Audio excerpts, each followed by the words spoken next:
So, yun guys, while ano ko ng breakfast, yung egg, tapos na yung French toast na lang yung inaantay ko na sa oven. Madali lang din yun. So, while nagagawa ako ng breakfast, nagpapakulo din ako ng beef feet. Naka-ano na siya, naka-slice na siya.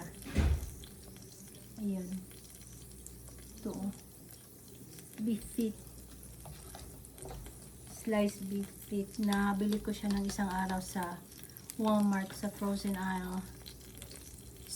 Isang pack lang yung binili ko kasi sabi ko, may beef bones naman sa City Market. So, pagdating ko doon, wala pala silang stock na ubusan. So, ito na lang, beef feet yung ginagamit ko. May mga lamas na din na nakalagay dyan. May bay leaves, na daming onion, minced garlic, black pepper na ground. Tapos yung ginger ko, wala ko nabili na fresh. So, I use the ground ginger. So, tapos may din siya, lemongrass. May tanim ako ng lemongrass dito. Tapos, lalagyan ko siya ng beans ulit. Magbi-beans ulit ako.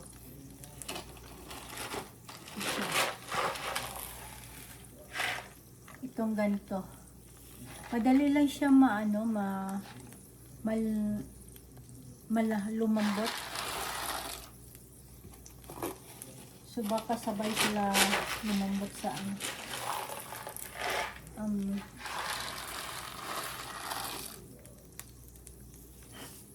tama na yun siguro.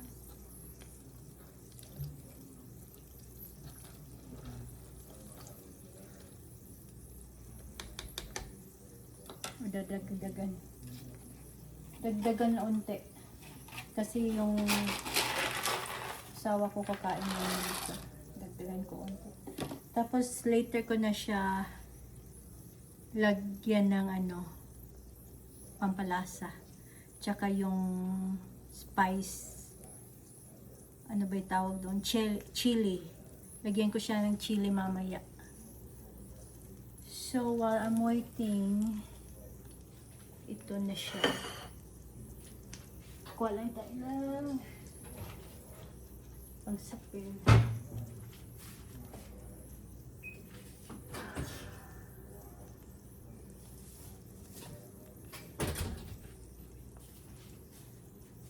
Ito yung bread. Lagay ko lang sa oven.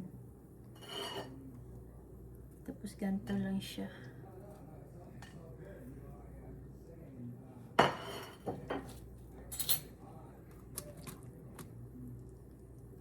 Ay.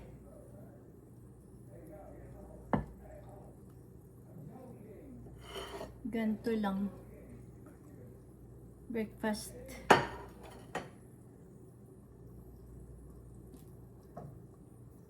So, ayun lang guys.